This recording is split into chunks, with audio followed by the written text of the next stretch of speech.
Yo guys, welcome back to another video. This video is going to be the basics of 3v3 rotation and things that you need to apply to your game to get more wins.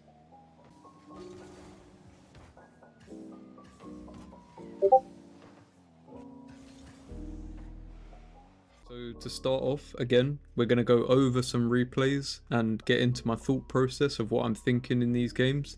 And then we'll get into certain things you need to do in game to improve yourself and certain ways of thinking that will get you more wins. Okay, so straight away from kickoff here, me and Tommy sort of double commit for this boost.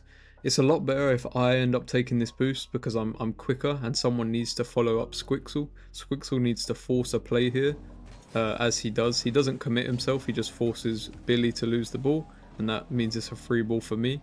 So then after I get the touch there, it's another free ball. I noticed that because two of them have committed, Dayshift and Green have commit to this ball. It's now a 1v1 with Tommy and Billy if I can get the ball to him. So I quickly try and get the ball to him.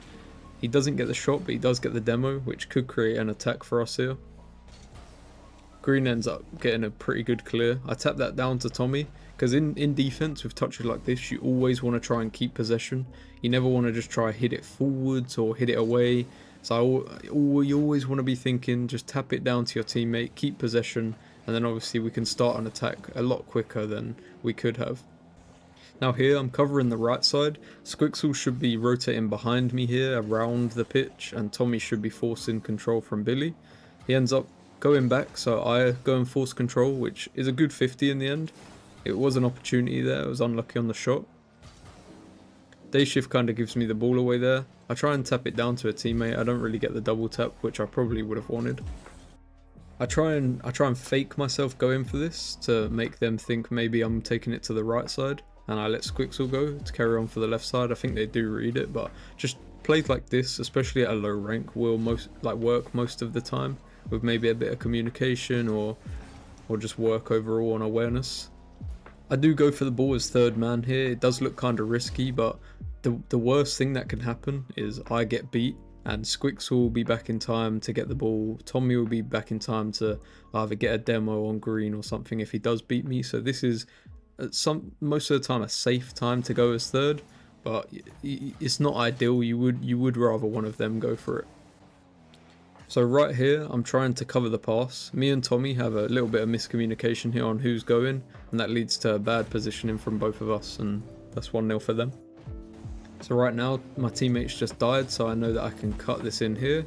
I keep it in the corner, rotate low so I don't get in the way of Tommy's shot, and they do get the clear. I'm trying to cover the pass and the touch here. I do cover both.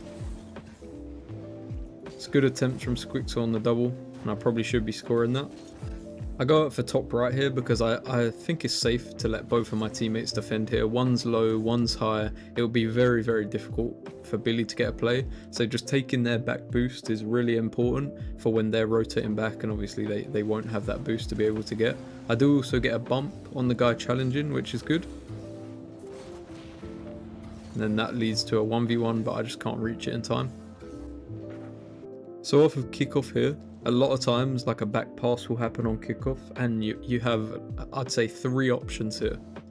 You can either go for an aerial yourself, you can either 50 it into the corner and play possession, or something that is very rare and that is the most optimal play is actually passing to the first man that went for the kickoff. A lot of the time they'll go for the mid boost and there's no one usually on that side, so it will always be a free pass like this, and no one can contest it. And if the first man has good mechanics or something like that, sometimes it can be a goal.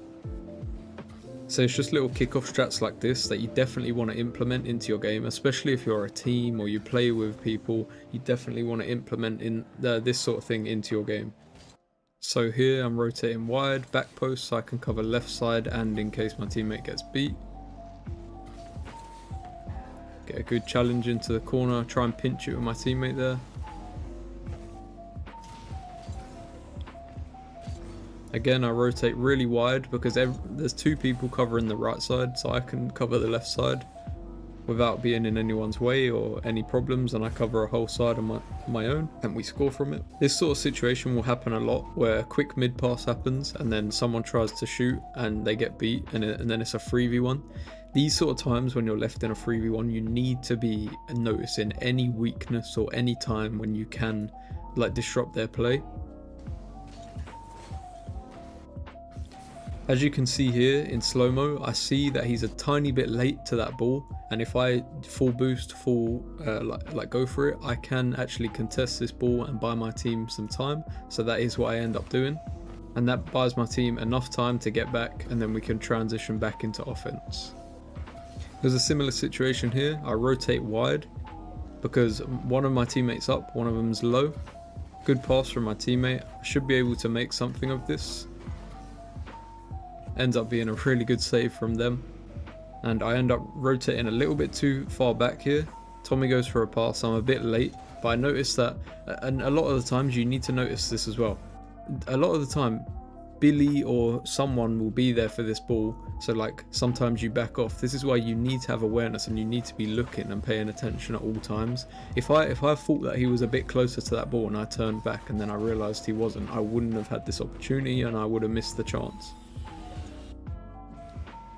So it's just that little thing of really paying attention to where people are on the field, noticing where you have time and how much time you have, and that can really get you some good players in the future.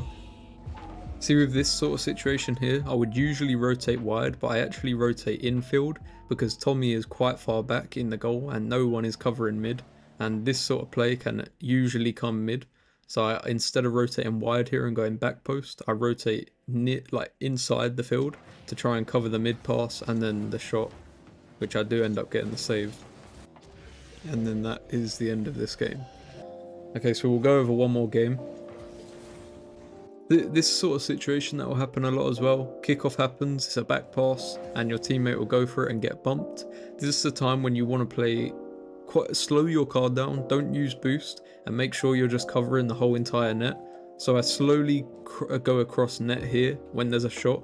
So as you can see, if I go into this mode, I'm actually covering the whole entire net on this shot. So no matter what shot he goes for, I'm covering the whole net by my positioning. Like if he goes near post, I can obviously save that. If he goes far post, I have enough momentum and full boost to get far post. So no matter what shot, because I slowed down from here, I have enough momentum and speed to be able to save any shot. As you can see, I'm covering the whole net. And then after this shot comes, I try and pass to my teammate, because you want to always be trying to keep possession. It is fine if you don't, but you want to always be trying, and then you can get better at it over time. This sort of play here, I wait for the ball to go over there. I understand that Tommy is in their corner over there. He has just got bumped, so I need to challenge this and then wait for Squixel to be for the follow-up or something. So I go high here because he's going high. So if he pinches, Squixel should have this, but if he takes control, I should get a challenge here. I end up challenging the first man and then flipping to challenge the second man, and that is a goal. It's the exact same situation here as well. Ball gets played high. So now there's a free double tap for day shift, but instead of just rushing into the goal and trying to do that, I trust my teammate to get a save if it's a quick shot. And if there's a double tap, I actually have perfect timing, as you can see, perfect timing to come towards the ball with this boost as the timing of the shot. So if the shot would have been down my side, I would have been able to get the save. Squixel was covering the mid, and I think Tommy was covering, yeah, Tommy was covering around this side as well. I don't think he would have got it if it was in the goal that side, but the most important thing here is to remember my timing. I made sure I had good timing through rotating wider, and this can look risky sometimes, but just rotating wider here and making it so my timing is perfect for the shot is really important to be able to get those saves. Another situation here, a lot of people will flip like into their side of the field through a challenge. A lot of people will rush back here, right, because it looks like they're attacking, but I actually stay upfield. I don't turn my ball cam off for some reason. I should, because if I get this bump here, it's probably an open net, but I stay upfield for a pass or a bump because I'm not actually needed on defense. There's 2 people back, there's only 2 of them, and they don't look like they have anything promising as it is, so I stay upfield to be an option. This is called being proactive. I stay upfield to be an option in case we get a clear, or to be an option for a bump, to just intimidate them a little bit and make sure that they can't get like a free transition into defense as a lot of players want. It's the same sort of situation as last time. It looks like Squixel's going to take this to where I am right now, but instead I call him off and I go for it. This a lot of the time will buy you time in the corner, and you'll be able to take control of the ball because it's really hard to read for the opposition. Okay, so this sort of rotation here is the most important one I want you to take from this video. Right here, there's a first man, Squixel, there's a second man right behind him, and me as a third man, I am going wide over this side of the field. You may think like I'm not third man, but I am. I'm wide over this side of the field, and then I cut in like this here. This now leaves me in a situation where I can get a lot of momentum if I need to go back, and I'm also close enough that if I'm needed, I can go forward. This is the most important rotation thing to learn in the game. Every time you're third, this will take practice. Every time you're third, you want to be in a situation where you are far up enough where you can help if you're needed, but you cut back here in rotation in case you're needed in defense. You'll be able to have enough boost and momentum to go back. So as you can see, first man gets beaten here. So I take the decision to actually start driving back, get some backwards momentum, and then I see that the challenge is free, so I end up trying to go for this read, which I do get. So it's all about just trying to be proactive, even as a third man. This isn't just on rotation back, this is also on rotation forward. You want to always try and be proactive no matter where you are on the field. You need to realize that you are useful no matter where you are on the field. You just sometimes need to figure out how you're useful and where to use it. So here I'm rotating behind my teammate, and Tommy should be in third man position. I can now rotate behind him, so it's just a perfect loop. I then go for this double tap. I definitely should have done better with that, but the only reason it's such a free ball and it's such a free hit for me is because of the perfect rotation. So Tommy should be on my left right now, which I think he is. Yeah, he is. And then because the ball goes this way, he goes for the ball, and then I rotate around him.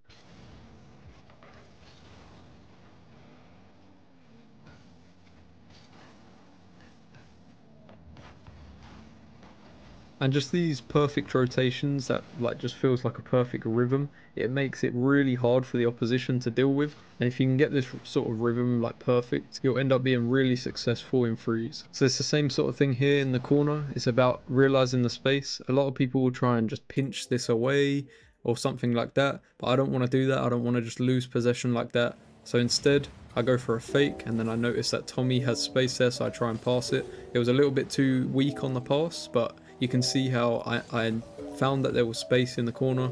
I took it by faking green, and then I tried to pass it off. And if this worked, this would have been probably an open net, or at least a 1v1.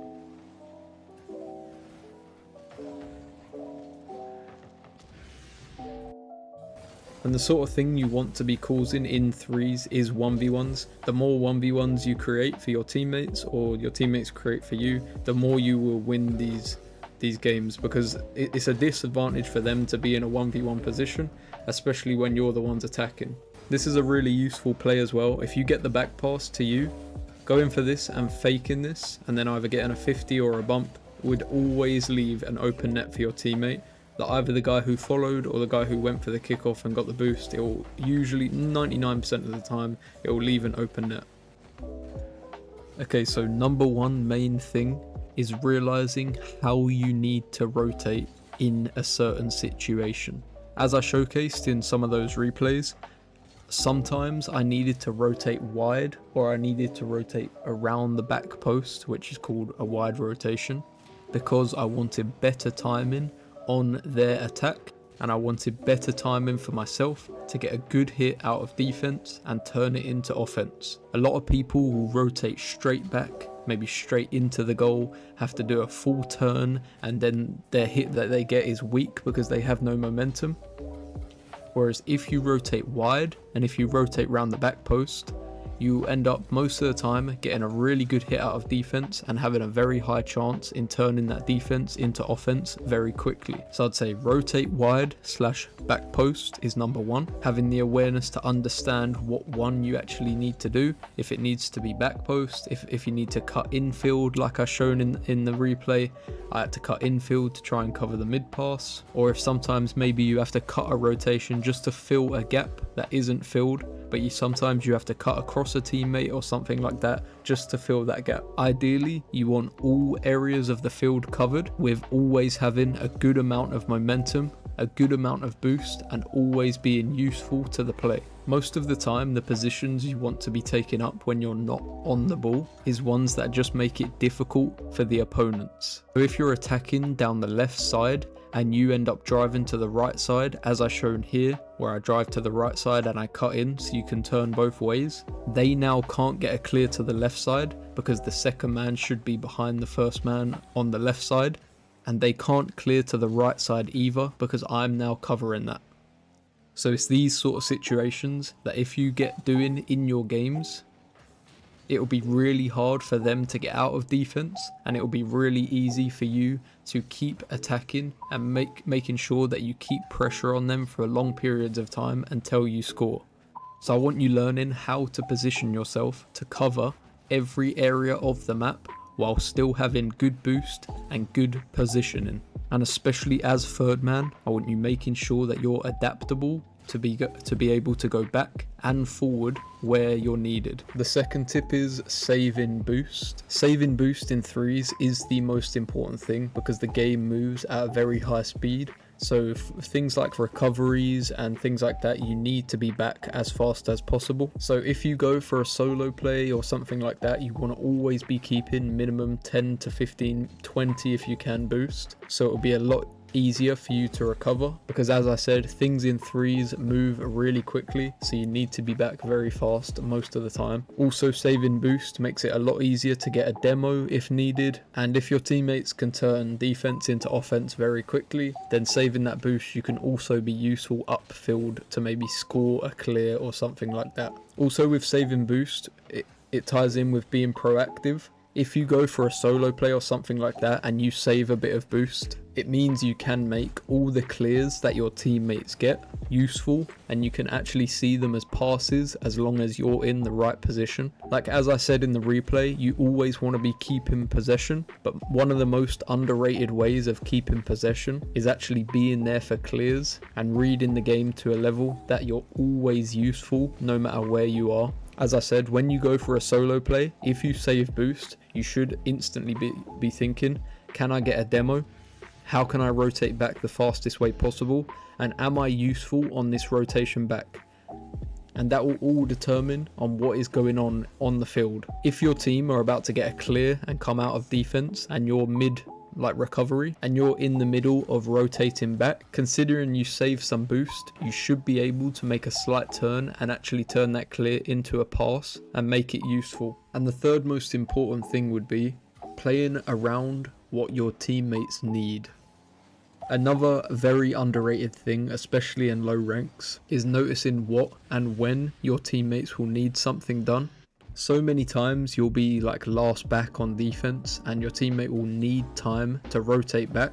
A lot of the time you want to try and look for little touches you can get that buys maybe 2-3 seconds, or little controls you can take in your own corner or maybe in the middle of the field that will buy your team time to get back and will end up making defending so much easier, and this will make you concede so many less goals. And it's the same with offense. If you see that maybe all of you have good boost amounts, you can go for a fast attack and you can really put some pressure on. Sometimes in these situations, like people will go for a dribble or maybe slow the play down a little bit, and this will kill all of your team's momentum. So you also need awareness in what your team needs at that time and what the most optimal play is. If you can in-game get the best out of your teammates through playing what suits them and trying to play around what they need, you will end up ranking up really fast and the games become really enjoyable because you should be learning every single game. No matter how your teammates play or who you're playing with, everyone has a different style and a different way of playing, and everyone makes different decisions. So just learning this and getting awareness in so many different situations through so many different types of play styles will improve you as a player all the time, every single game, as long as you're focusing on the right things. I really hope this video helped you out, guys. Thank you so much for watching. Comment down below what other videos you want to see me do. Like, subscribe, and I'll see you in the next one.